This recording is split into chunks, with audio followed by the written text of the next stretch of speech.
Good morning, मैं self Ranjit Kumar Yadav और आज हम आपको मर्डर हिस्ट्री के बारे में पढ़ाने जा रहे हैं। और आज का जो मेरा टॉपिक है मर्डर हिस्ट्री में हम लिए हुए आपको बंगाल डिवीजन से। तो this is Ranjit Kumar Yadav. Today our topics Bengal partitions. Bengal partitions हम देखेंगे। बंगाल पार्टीशंस को हम हिंदी बंगाल डिवीजन्स या बंगाल का बंटवारा क्या होगा, ये होता क्या कि ये मैंने प्रोफेसर ऑफ कांग्रेस को आपको पढ़ाया। तो प्रोफेसर ऑफ कांग्रेस में मैंने बताया था कि आपको 1885 में जो आईएनसी बनी थी इंडियन नेशनल कांग्रेस, उसकी स्थापना एवं हिंद के द्वारा किया जाता है और कुल लगातार जो 4 सेशन उसके थे। और आज उसके बाद मेरा टॉपिक है बंगाल पार्टीशंस। बंगाल पार्टीशन के समय ध्यान देंगे कि इस समय का जो वायसराय था उनका नाम था viceroy of that time Lord Curzon. Lord Curzon के समय बंगाल जो पार्टीशंस की बात आती है उसमें ध्यान दें कि लॉर्ड कर्जन जो है बंगाल में लगातार देख रहा था कि हिंदू मुस्लिम यूनाइट होते देखते हुए वो कहीं ना कहीं वरी था कि जो इंडियन लोग से काफी यूनाइट हो रहा है। और उन्हें यह लगा लॉर्ड कर्जन को कि अगर ऐसा हुआ तो फिर हम लोग भारत में लंबे समय तक डोमिनेट नहीं कर पाएंगे। तो लॉर्ड कर्जन क्या करता है कि बंगाल पार्टीशंस का एक प्रस्ताव लेकर आता है। और जब लॉर्ड कर्जन इस बंगाल डिवीजन जब करता है, ये जब लागू होता है 16 अक्टूबर 16 अक्टूबर ये 1905 को लॉर्ड कर्जन के द्वारा बंगाल डिवीजन किया जाता है।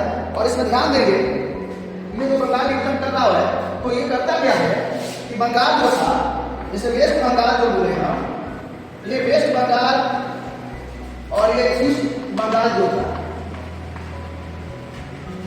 तो ईस्ट बंगाल को ये काट है किसे से बनाता है, ये ढाका नाम देता है, ढाका। और इसी ढाका का आगे नाम चल के ढाका हो जाता है। ढाका जो कि आज का है तो एक बांग्लादेश की राजधानी है। Because that time Bangladesh also part of India, so when the division was started, so that time Dhaka is also part of India, was also part of India. So ये इसको इस तरह से ये दो हिस्सा में बना दिया। और वेस्ट बंगाल वाले इलाके भी दो सही रहते हैं क्योंकि यहाँ पर भी आप देखते हैं वर्तमान में वहाँ के ममता बनर्जी की सीएम है। इसके बाद जैसे ही लॉर्ड कर्जन बंगाल डिक्लेयर कर रहा है उसमें एक व्यक्ति थे भारत के आईसीएस अधिकारी जिनका नाम था सुरेंद्रनाथ बनर्जी। सुरेंद्रनाथ बनर्जी जो है आईसीएस अधिकारी थे। और ये सुरेंद्रनाथ बनर्जी क्या करते हैं, इन्होंने एक मीटिंग बुलाते हैं। जो भी भारत के जो ग्रेट लीडर होते हैं, जो भी भारत के जो बड़े नेता उस समय होते हैं, सबको कलकत्ता में इन्होंने मीटिंग बुलाते हैं। और कलकत्ता में एक जगह है टाउन हॉल, इस टाउन हॉल में सुरेंद्रनाथ बनर्जी के द्वारा मीटिंग बुलाई जाती है। और मीटिंग में सुरेंद्रनाथ बनर्जी सारे नेताओं को बता रहे होते हैं कि लॉर्ड कर्जन हमें डिवाइड कर देना चाहता है और वो हमें जमीनी आधार पर बांटना चाह रहा है, हमें बंटना नहीं है। और उन्होंने सभी लोगों को यूनाइट करने की मीटिंग करते हैं और सभी लोगों को समझाने का प्रयास करते हैं कि हमें डिवाइड होने की नहीं होना है, क्योंकि लॉर्ड कर्जन हमें डिवाइड करना चाहता है। तो वहाँ पर देखने को मिलता है कि किस तरह से सुरेंद्रनाथ बनर्जी जो है टाउन में मीटिंग बुलाते हैं और इस तरह से उन्होंने उसके बाद मीटिंग के बाद एक मूवमेंट लॉन्च किया जाता है उनके द्वारा। उस मूवमेंट को हम लोग बोलते हैं स्वदेशी मूवमेंट।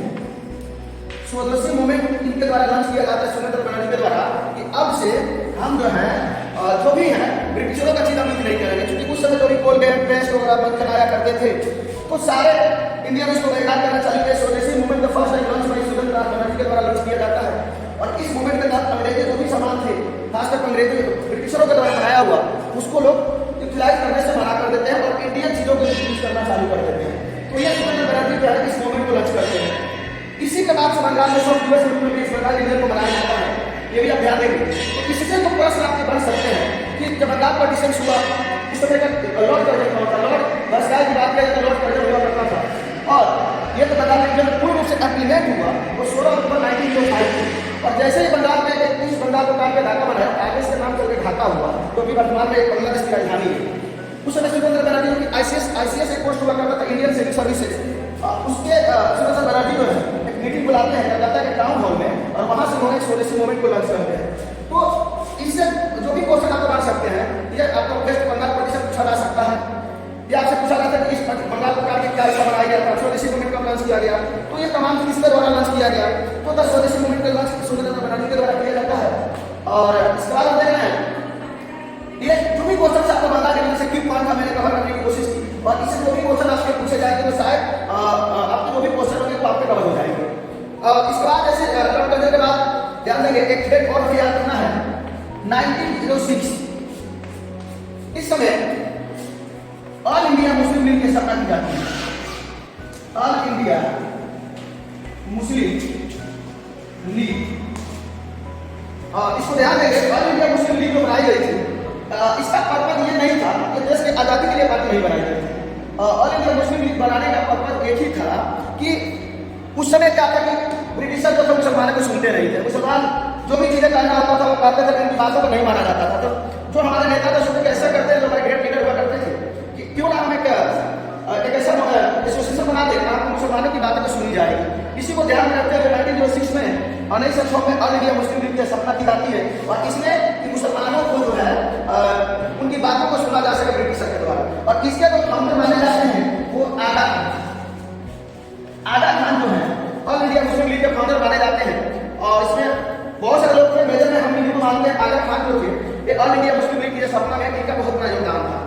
इसके बाद थोड़ा सा और हम बताने पड़ते हैं तो ये जो डेट है ये बड़ा इंपॉर्टेंट है। 1907 1907 में, जिसको हम लोग बोलते हैं कांग्रेस की स्प्लिट के नाम से जानते हैं, कांग्रेस की स्प्लिट, और इसी को सूरत स्प्लिट के नाम से भी जाना जाता है और इसी को कांग्रेस स्प्लिट के नाम से भी क्वेश्चन आपसे पूछे जा सकते हैं। इस समय क्या हुआ कि कांग्रेस जो थी ये बनी थी 1885 में, और उस समय 1885 में बनी थी। उस समय का जो वायसराय था लॉर्ड डफरिन था, और ये 1907 तक आते आते इस कांग्रेस में, आईएनसी इंडियन नेशनल कांग्रेस में कुछ जो थे यूथ लीडर ज्वाइन कर चुके थे, तो इन दोनों की विचारधारा मिलती नहीं थी। तो कांग्रेस स्प्लिट का मतलब इसको सूरत स्प्लिट के नाम से भी जाना जाता है। तो ध्यान देंगे कुछ जो नेता थे, नए नेता जब ज्वाइन कर दिया 1907 तक आते आते, तो उनकी विचारधारा अलग थी, और जो पुराने नेता हुआ करते थे उनका विचारधारा बिल्कुल अलग था, आइडियोलॉजी उनकी अलग थी। तो ये चाहते थे कि हमें आजादी तो मिलेगी लेकिन हमें बातों से मिलेगी। लेकिन जो यूथ लीडर जो उसमें ज्वाइन किए थे आईएनसी को, इंडियन नेशनल कांग्रेस को, उनका कहना कि हमें आजादी मिलेगी, अंग्रेज किस लहजे से बात करते हैं, हमें उन्हीं के लहजों में जवाब देने पड़ेंगे तो हमें आजादी मिलेगी।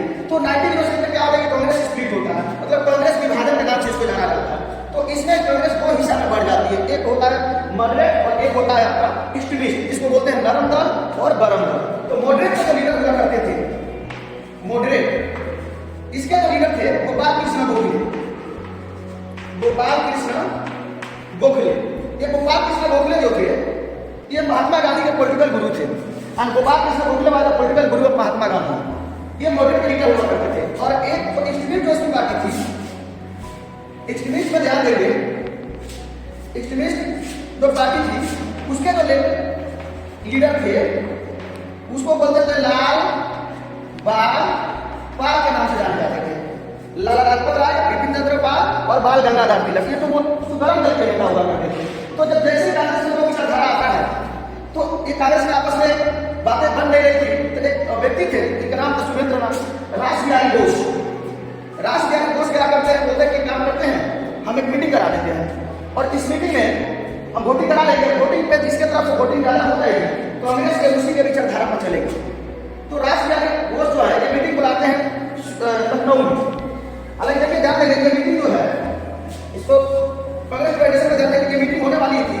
ये जैसे ही रासबिहारी घोष एक मीटिंग बुलाते हैं और इस मीटिंग में तय करते हैं कि वोटिंग करा दी, वोटिंग होने वाली थी आपको महाराष्ट्र के नासिक में, ये नासिक में मीटिंग होने वाली थी। लेकिन नरम दल वाले को यह लगता है कि गरम दल वाले जो थे उनके बाल गंगाधर तिलक बहुत ज्यादा फैट हुआ था। तो इस वजह से इस मीटिंग को सकेली क्षेत्र में शिफ्ट कर दिया गया पूना। ये मीटिंग होने वाली थी पहले महाराष्ट्र के नासिक में, लेकिन जैसे ही नरम दल को यह पता चलता है कि वहां पर तो बाल गंगाधर तिलक बहुत ज्यादा फैट हुई है तो उन मीटिंग को शिफ्ट करके ला दिया जाता है पूना में। पूना में मीटिंग कराई जाती है, वोटिंग होती है और उस वोटिंग में लोग जो है एक्सट्रीमिस्ट की तरफ ज्यादा चले जाते हैं, यानी गरम दल की जीत हो जाती है और इस तरह से गरम दल की हार हो जाती है और इस तरह से कांग्रेस जो है डिवाइड हो जाती है दो हिस्से में, एक नरम दल और एक गरम दल। तो ध्यान दें कि इस मीटिंग के जो रीजन्स थे तो इस तरह से कांग्रेस जब डिवाइड होती है कांग्रेस में भी कमजोर पड़ जाती है। अब आगे चल के सारे लोग ये गरम दल के साथ जुड़ रहे थे एक्सट्रीमिस्ट के साथ, लेकिन मॉडरेट के साथ कोई नहीं आ रहा था। तो इस तरह से हम देख रहे हैं कि किस तरह से कांग्रेस स्प्लिट जब हुई तो 1907 में होती है और उसके बाद से कांग्रेस का दो हिस्सा में डिवाइड हो जाता है और उसी को हम लोग नरम दल और गरम दल के नाम से जानते हैं। तो ये हमने जो कुछ भी आपको पढ़ाया बंगाल डिवीजन से लेकर बंगाल पार्टीशन जो है व्यवस्था और कंजर्वेशन में होता है और ये जो इम्प्लीमेंट है 16 अक्टूबर 1905 को ही लागू हुआ। बंगाल को दो हिस्सा में आपने देखा यहाँ पे कैसे किया जाता है, आगे से घाटा होता है और ये वेस्ट बंगाल ऐसा भी वही है जो वक्त बना रही है। फिर उसके बाद ये मीटिंग जो कंडक्ट कराए जाते हैं। ये 1907 इसलिए इंपॉर्टेंट है कि उस समय कांग्रेस का डिवाइड हो गया, ठंडा दल और गर्म दल। दूसरी चीज हम देख रहे हैं, एक और इंडिया मुस्लिम लीग ये सफर की जाती है। ये हमारा जो टॉपिक है जो मैंने आज कवर करने की कोशिश की, अगर आपको वीडियो अच्छी लगी तो आप इसको लाइक करें, सब्सक्राइब करें, और मैं इसके बाद से जो भी मदद हिस्ट्री है मैं कोशिश करूंगा कि 1911 से लेकर और मैं टॉपिक वाइज आपको चीज़ों में आपके बीच लाऊं, और आई होप कि आपको अच्छे लगे होंगे। उम्मीद करते हैं बेस्ट ऑफ लक आप लोगों के लिए, और थैंक यू सो मच।